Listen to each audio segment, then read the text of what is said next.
I've been playing video games since I could remember. I remember playing on my cousin's Xbox, and I also vividly remember me playing on my Game Boy, probably the most iconic handheld of all time. However, my first console was a PlayStation 2. I played that thing every day, all day, and the PlayStation's been my console of choice since because of that. Today I decided to look into the history of how the original PlayStation came to be and share it with you guys. So, let's get into it. It all started back in 1988 when Sony and Nintendo started to work on a joint console called the Nintendo PlayStation. I guess Sony wanted to get direct involvement into the gaming industry because before this, they weren't in the gaming scene at all. They wanted to make a CD-ROM version of the Super Nintendo, and a few years later, at the Consumer Electronics Show in 1991, learn more about the CES and my E3 video, Sony revealed the console and it had the name PlayStation. A day after this announcement, however, Nintendo announced that they were breaking up their partnership with Sony and decided to work with Philips instead. Fast forward a year later, Ken Kutaragi, the head of PlayStation at the time, revealed a CD-ROM system that he had been working on that included playing video games with 3D graphics. That was a time where 3D graphics weren't the norm, so there was some uncertainty on whether they should make 2D or 3D graphics a priority on the console. Eventually though, they saw the success of Virtua Fighter in arcades, which made them want to make the decision to make 3D graphics a priority. After that was the PlayStation logo, which was designed by a man named Manabu Sakamoto. Hopefully I'm not butchering his name too bad.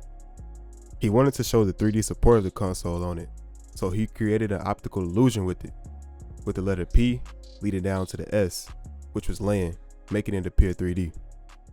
Sony had no experience in in-game development, so they had to rely on third-party game developers. Other companies like Sega and Nintendo had versatile and well-equipped in-house software divisions for the arcade games, and they could easily port those games to their consoles. Other consoles like the Atari Jaguar and the 3DO had low sales because of the lack of developer support, so Sony was trying not to have this problem. To combat this, Sony acquired support from Namco, Konami, Williams Entertainment, and 250 other development teams in Japan. The partnerships between the companies led to influential games like Ridge Racer and Mortal Kombat 3.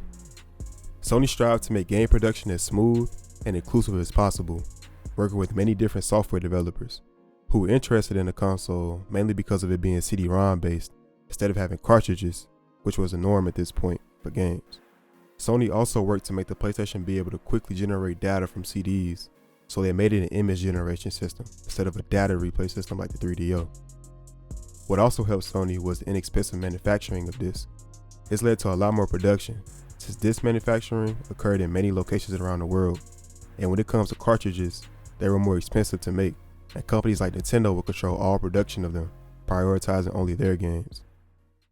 The PlayStation then released in Japan on December 3rd, 1994, and it started as a big success, with the console selling 100,000 units on the first day and 2 million units in 6 months. The console didn't release in other regions until late 1995, so this spawned a gray market for the PlayStation, and people would pay up to $800 for the console to be imported from Japan to North America and Europe.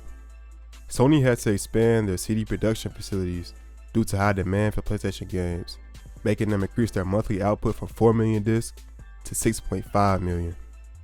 Its main competition was the Sega Saturn, which it was outselling by a little more than double in its overall sales. As the years went by, they ended up making a smaller PlayStation called the PS1, releasing in 2000, which outsold every console, including the PlayStation 2.